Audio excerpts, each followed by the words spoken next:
इरफान साहब, एक तरफ हम देख रहे हैं कि पाकिस्तान तहरीक इंसाफ के साथ आप लोगों के मुज़ाकरात शुरू हो चुके हैं, एक मीटिंग हो चुकी है, अगली मीटिंग 2 तारीख को मुतवक्को है।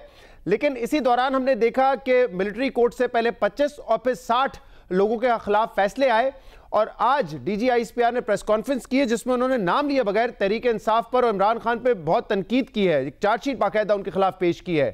आप कैसा देखते हैं इसकी टाइमिंग को और असरात क्या होंगे जो मुज़ाकरात इस वक्त आपकी जारी है तहरीक इंसाफ से उनके? जी बहुत शुक्रिया शहजाद। देखिए, बात यह है कि हमने जो पहली मीटिंग हमारी हुई थी ये तय की थी कि बाहर डेवलपमेंट्स होती रहेंगी, केसेस भी चल रहे हैं, उनके फैसले भी आते रहेंगे, सज़ाएं भी होती रहेंगी, बरियत भी होती रहेगी, ज़मानतें भी होती रहेंगी, कोई प्रेस कॉन्फ्रेंस भी आ जाएगी, कोई ट्वीट भी आ जाएगा। लेकिन हम अपने तौर पे इस चारदीवारी के अंदर जो हमारा कमरा है उसका नाम है कॉन्स्टिट्यूशन रूम, तो हम इस कमरा दस्तूर के अंदर अपने आप को मुक़य्यद रखेंगे और बाहर की जो डेवलपमेंट्स हो रही हैं उनसे बेनियाज होकर लाताल्लुक़ होकर अपना जो चार्टर ऑफ डिमांड PTI लाएगी उस पर बात करेंगे और उसी की रोशनी में आगे बढ़ेंगे। मेरा ख्याल ये है कि ये स्पिरिट बहुत ज़रूरी है। कभी हमारी तरफ से कोई ऐसी बात आ जाती है, किसी लीडर की तरफ से आ जाती है जो उन्हें अच्छी नहीं लगती, कभी उनकी तरफ से ऐसी डेवलपमेंट होती है जो हमें बुरी लगती है, तो इसका हल यही है कि हम चीज़ों से बेनियाज होके मुज़ाकरात को मुज़ाकरात तक महदूद रखें और बाहर की दुनिया के असरात ना लें। बाहर की दुनिया के असरात हमने लिए तो फिर एक दिन भी काम नहीं चलेगा आगे। हाँ, लेकिन इरफान साहब, ये किस हद तक मुमकिन होगा और कब तक मुमकिन होगा कि कोई असरात ना आए उन मीटिंग्स पे, नेगोशिएशंस पे जो आप लोगों के दरमियान जारी है? क्योंकि आप जिनको बाहर की दुनिया कह रहे हैं उनका बराह रास्त ऑब्वियसली जो एक तनाव है तहरीक इंसाफ का वो एस्टैब्लिशमेंट के साथ है और आज तर्जुमान ने जो बातें की हैं उस पर एक तो रद्द-ए-अमल भी आया तहरीक इंसाफ का और दूसरा क्योंकि आप लोगों के जो रुकन है राना सनाउल्लाह वो भी कह चुके हैं, ख्वाजा आसिफ ने हमारे शो पे कहा था कि हम जो भी मुज़ाकरात करेंगे हमें एस्टैब्लिशमेंट को ऑन बोर्ड लेना पड़ेगा। लेकिन अगर एस्टैब्लिशमेंट का पॉइंट ऑफ व्यू आज भी तहरीक इंसाफ के हवाले से वो है जो प्रेस कॉन्फ्रेंस में सामने आया है, तो मामला कैसे आगे बढ़ेंगे फिर?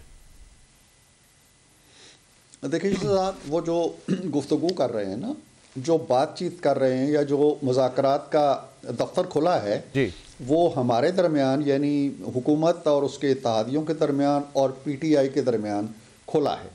पस पर्दा किसकी आशीर्वाद है, नहीं है, कोई ऑन बोर्ड है, नहीं है, हमने इन चीज़ों पे ना बहस की है, ना गुफ्तगू की है, ना इनकी तरफ जाना चाहते हैं। तो PTI ने इब्तदा में बार बार ये ख्वाहिश की कि वो बराह रास्त शायद इस्टेब्लिशमेंट से बात करना चाहते हैं, जो कि बात उन्होंने नहीं मानी या उन्होंने कहा जी सियासी फरीक आपस में बात करें। हम हमेशा तैयार थे। अब उन्होंने ये सोचा जी कि हम सियासी फरीक से बात करनी है तो वो हमसे बात करें। ये हमारी उलझन होगी या मुश्किल होगी कि कहाँ आके हम एक ऐसी चीज़ जो जायज़ है और जो हम मानते हैं या जो हम कंसीड कर रहे हैं PTI के सामने वो नहीं कर पाएंगे तो फिर बोझ हमारे कंधों पे आएगा।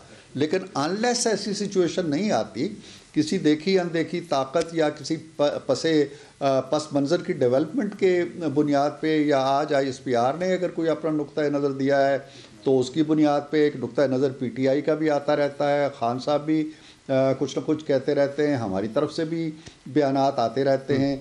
तो मेरा ख्याल है कि इन चीज़ों को हम कम अज़ कम मीडिया तो ज़ाहिर डिस्कस करेगा, लेकिन हम अगर इनसे थोड़ा सा जितनी देर भी इनसे वक्फा ले सकते हैं लेंगे तो बात आगे चलेगी, वरना तो 2 तारीख की कॉन्फ्रेंस जो मीटिंग है वही मशकूक हो जाएगी। अगर इन असरात इरफान साहब, क्योंकि आज DGISPR साहब ने ये कहा कि जो मुज़ाकरात हो रहे हैं सियासी जमातों के दरमियान वो खुशाइंद है, हमारा उनसे ताल्लुक नहीं लेकिन वो खुशाइंद है। लेकिन मुझे ये बताइए ना कि आप लोगों के पास मैंडेट क्या है? क्योंकि जो 2 मुतालबात है तहरीक इंसाफ के, इमरान खान की रिहाई, तो आज ये बताया गया कि 9 मई में जो लोग इस वक्त थे फौजी तहवील में उनके खिलाफ तो फैसले आ चुके हैं, लेकिन जो मास्टरमाइंड है उस तक पहुंचना भी ज़रूरी है, ये कहा गया।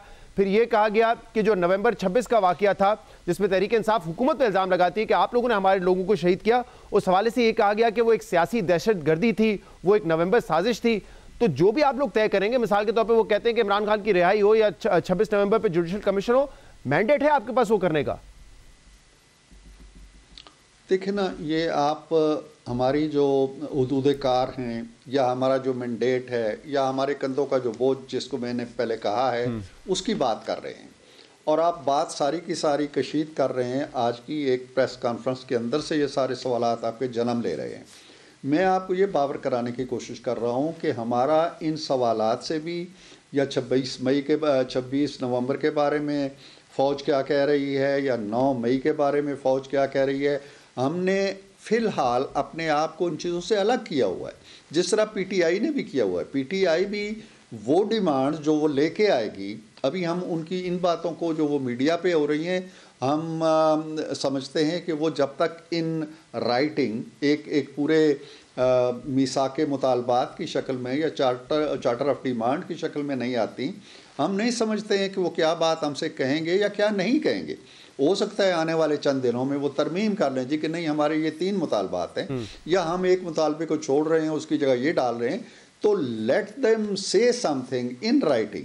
वो तय पहले दिन ये हुआ है कि हमारी कहानी वहाँ से चलेगी, दास्तान वहाँ से शुरू होगी, जहाँ एक चार्टर ऑफ डिमांड वो मेज़ पे रखेंगे 2 जनवरी 2025 को, उसके बाद कहानी शुरू होगी। लेकिन एक माहौल होता है ना, एक माहौल होता है बातचीत का, और अभी सियासी आप कह रहे हैं कि हमने तो एक माहौल डेवलप किया है कि जो भी उस रूम में बात होगी हम उसको असरअंदाज नहीं होने देंगे जो कुछ बाहर हो रहा है। लेकिन मैं आपको मिसाल के तौर पे कहता हूं कि आज सेक्रेटरी इंफॉर्मेशन तहरीक इंसाफ के तर्जुमान है, उन्होंने क्या रद्दमल दिया। उन्होंने ये कहा है कि निहायती नाकिस, गैर हकीकी और नफरत आमेज बुनियादों पर खड़ा किया गया रियासती बयानिया अवाम और रियासती इदारों को मद्दे मुकाबिल लाने और तसादुम की कैफियत को हवा देने की बड़ी वजह बन रहा है। अब अगर इस किस्म के बयानात आएंगे तो क्या वो मुज़ाकरात का माहौल रहेगा? क्योंकि मैं ये नहीं समझ पा रहा हूं कि अगर पीटीआई और एस्टेब्लिशमेंट के दरमियान शिद्दत कम होने के बजाय बढ़ेगी तो फिर हल कैसे निकलेगा?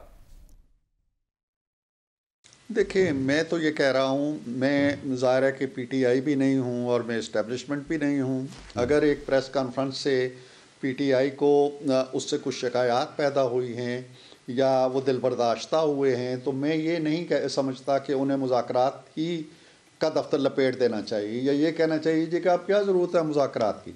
मुज़ाकरात की ज़रूरत ही इसलिए है कि कहीं ना कहीं कुछ मिसगिविंग्स हैं, या कहीं ना कहीं कोई तनाव है, कशीदगी है, अदम एतमाद है। इस सारी फ़ज़ा को, इस सारी गर्द को दूर करने के लिए, इस धूल मट्टी को दूर करने के लिए हम बैठना चाहते हैं। अगर इस धूल मट्टी को अपने चेहरों के ऊपर थोप कर हम बात करेंगे तो बात नहीं बनेगी।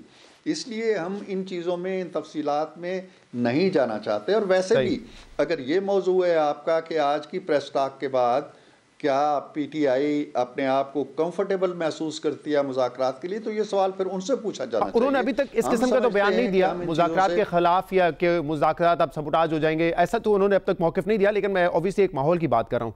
लेकिन आप समझते हैं कि इस वक्त जो मीटिंग के अंदर हो रहा है वो जारी रहेगा?